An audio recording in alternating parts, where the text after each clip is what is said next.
Et c'est la revue de presse. Bien sûr, Alix. Merci beaucoup. Nous allons poursuivre cette émission.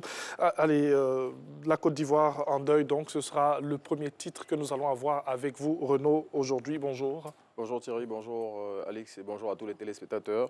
Le Premier ministre Ahmed Bakayoko est décédé hier en Allemagne. La terrible nouvelle a été annoncée sur les antennes de RTI 1 dans un communiqué lu par le ministre directeur de cabinet Fidel Sarasoro. Fratmat, dans son édition de ce jour, publie la note du président de la République suite au décès du chef de gouvernement et livre le parcours de celui qu'il qualifie d'enfant du peuple, de modèle pour la jeunesse. C'est sûr qu'on restera dans cette revue de presse avec cette information principale, celle du décès du Premier ministre. Oui, tout à fait. Et tous les titres de la presse nationale en parlent. L'Inter lance à sa une I'm not back. Et à travers ce jeu de mots dans la langue de Shakespeare, le quotidien qui va au-delà de l'info indique que le Premier ministre ne reviendra pas de son séjour hospitalier en Europe. Le confrère retrace la biographie de celui que les Ivoiriens appelaient affectueusement le Golden Boy et souligne que le chef de l'État pleure notre fils quelques mois après la disparition d'Amadou Gon Coulibaly.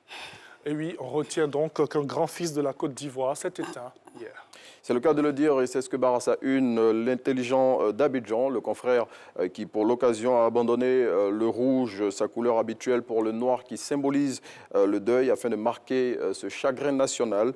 Pour le confrère, c'est un autre coup très dur et terrible pour les Ivoiriens et particulièrement pour le président de la République, Alassane Ouattara. Et l'intelligent d'Abidjan salue la mémoire d'un homme au destin étroitement lié à celui de la Côte d'Ivoire des 30 dernières années et révèle des 30 dernières décennies plus tôt et révèle la douleur de nombreux chefs d'État africains et citoyens dans le monde.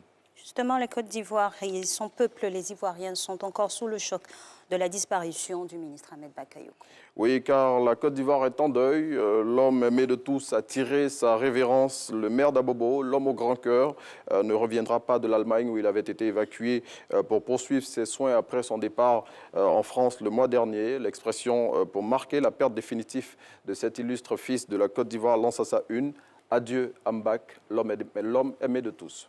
Et oui, aimé de tous, et cette phrase qui nous permet comme ça de nous poser une question. Pourquoi ? Oui, c'est la question que pose à sa une le matin pour marquer la grande douleur qui étreint la Côte d'Ivoire au lendemain du décès du chef du gouvernement. Selon le quotidien, le chef de l'État pleure un fils, un homme d'État, une personnalité d'une grande générosité et d'une loyauté exemplaire. À en croire le quotidien, les Ivoiriens qui ont été ébranlés par la nouvelle de la mort du Premier ministre sont encore sous le choc. Justement, et quand on est sous le choc, les grandes douleurs sont muettes.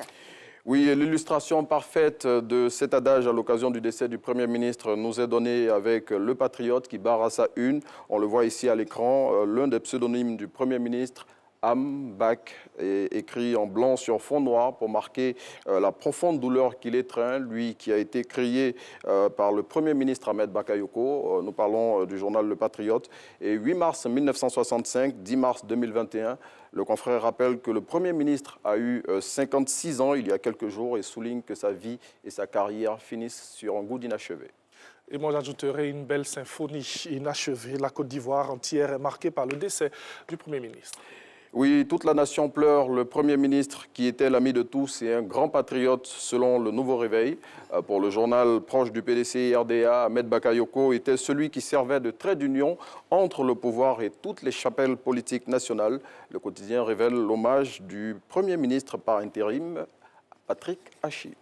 Et un mot dans cette revue de presse par rapport aux législatives pour refermer cette revue de presse. Et c'est avec le quotidien d'Abidjan qui indique que ce scrutin qui s'est déroulé dans un climat globalement apaisé ouvre une ère nouvelle pour la Côte d'Ivoire. Le quotidien d'Abidjan révèle les grandes leçons qu'on doit en tirer tout en indiquant qu'un dialogue politique sincère s'impose entre les fils et filles de la Côte d'Ivoire. Merci beaucoup à Renaud. Merci, Antoine. Merci pour cette revue de presse. On l'a vu, l'essentiel des informations, oui. C'est surtout le décès du Premier ministre Ahmed Bakayoko. Oui. Pour toi, rapidement, qu'est-ce que tu peux ajouter à tout ce qui a été dit, ton sentiment ce matin? Je veux dire, c'est à l'image de toute la Côte d'Ivoire, une profonde gueule de bois, si je peux utiliser cette expression-là. Les Ivoiriens sont abasourdis par le décès du Premier ministre. Et tout à l'heure, un journal l'a dit, vous l'avez relevé aussi, c'est un goût d'inachevé. Oui, une belle symphonie inachevée. Avec la disparition du Premier ministre. Oui, malheureusement, les voix de Dieu sont insondables, n'est-ce pas, Alix? Tout à fait. Nous nous retrouvons dans cette situation. Exactement. Et vous évoquiez à l'instar, en cette fin de revue de presse, les législatives. Il fut la cheville ouvrière du dialogue politique avec l'opposition en marge des élections présidentielles. Et les échanges ont été tellement fructueux qu'on a pu assister à ces élections législatives apaisées et digne, j'ai envie de dire, et nous devrons garder cette dignité-là en sa mémoire. Voilà, allez, merci à Renaud, encore une fois, pour cette revue de presse. Nous allons, chers téléspectateurs, revenir encore avec des hommages. On l'a dit, ce sera l'essentiel de cette émission, et ce, jusqu'à 8 h, donc un programme qui ne sera pas le même et pareil comme tous les jours. Allez, avec la réalisation, on repart avec ces images.